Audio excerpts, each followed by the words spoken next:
కరుణామయుని CSI సంఘము పునాదిపాడు వారు నిర్వహించు రక్షణ సువార్త మహాసభలు తేదీలు ఏప్రిల్ 23, 24, 25 తేదీలలో అనగా మంగళ, బుధ, గురువారములలో ప్రతిరోజు సాయంత్రం 6 గంటలకు జరుగును. స్థలం బండారు వెంకట సుబ్బారావు గారి పొలంలో, సచివాలయం 2 ప్రక్కన, పునాదిపాడు. ప్రసంగికులు రెవరెండ్ ఎస్ అలెగ్జాండర్ గారు, treasurer KG diocese Vijayawada. Brother Manjit Paul గారు, బీదరా, కర్ణాటక. చేసే పని ఏంటి తెలుసా? పాపం యొక్క పర్యావసానం, పాపం చేసే పని ఏంటంటే ఎప్పుడు దేవునికి దూరంగా పరిగెత్తిస్తుంది.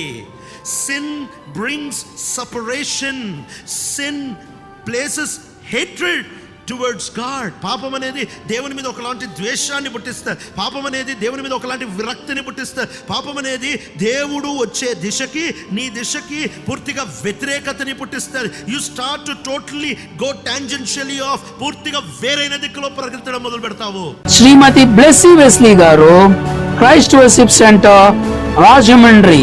Who can lift you up? బహుశా నువ్వు అనుకుంటున్నావేమో, అనగద్రొక్కబడ్డాను, కుటుంబంలో అనగద్రొక్కబడ్డాను, సమాజంలో నేను అనగద్రొక్కబడ్డాను, నాకెంత టాలెంట్ ఉన్నా నా వర్క్ ప్లేస్లో నన్ను ఎవరు పైకి రానివ్వడం లేదండి, నా బంధువులు స్నేహితులు అందరూ నన్ను చిన్న చూపు చూస్తున్నారండి. Maybe people are looking down on you because of your faith. నీలో ఏ ఒక్క లోపం లేనప్పటికీ నీవు దేవుని బిడ్డవని ఒకవేళ మనుషులు నిన్ను అనగద్రొక్కాలని చూస్తున్నారేమో, దావీదు అంటున్నాడు, ఆయన నేల నుండి దరిద్రులను లేవనెత్తువాడు, పెంట కుప్ప మీద నుండి బీదలను పైకెత్తు. ముఖ్య అతిథులు రెవరెండ్ ఎంఆర్ జేజే ప్రకాష్ గారు, డీనరీ చైర్మన్, మానికొండ. సభ ప్రారంభికులు రెవరెండ్ కె అశోక్ కుమార్ గారు, డీనరీ చైర్మన్, పోరంకి.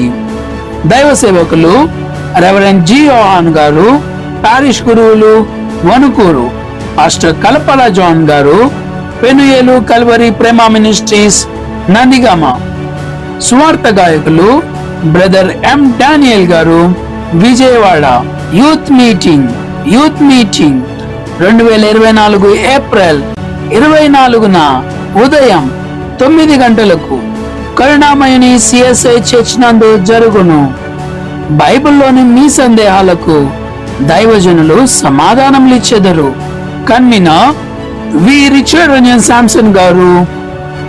స్వార్థికులు ప్రేమతో ఆహ్వానించేవారు రెవరెండ్ డీకన్ వి దేవసాయం గారు, కరుణామయుని సిఎస్ఐ సంఘము.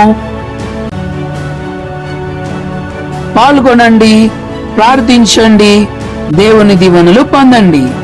అందరికీ ఆహ్వానము.